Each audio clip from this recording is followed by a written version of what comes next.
स्वास्थ्य गरेर फाइदाको लागि यहाँ आएको छौ। गाइस हामी चाहिँ वनमा छौँ। योभन्दा पहिलाको ब्लगमा देख्न सक्नुहुन्छ। गाइस उता हेर्नु आकाशहरू। यहाँ अलि अँध्यारो छ, त्यही भएर क्यामेरा राम्रो आएको छैन।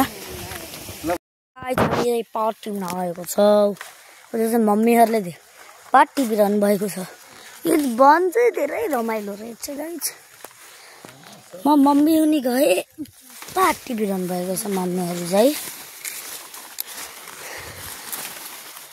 गाइस यो चाहिँ पावर टिप्ने कार्यक्रम हो क्या। यहाँ त 2 जना मान्छेले मात्रै पावर टिप। गाइस हाइकिङ अब हामी त्यहाँ लाग्छ। अहिले चाहिँ म भ्लगिङ गरिरहेको छु। भाइले चाहिँ भ्लगिङ गर्नै बिर्सियो के। अनि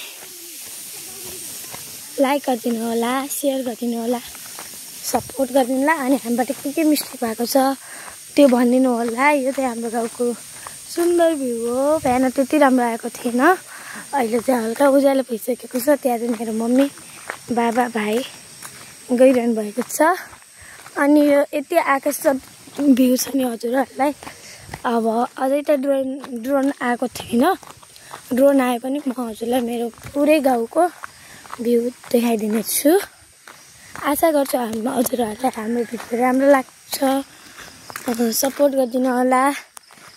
आजको लागि यति।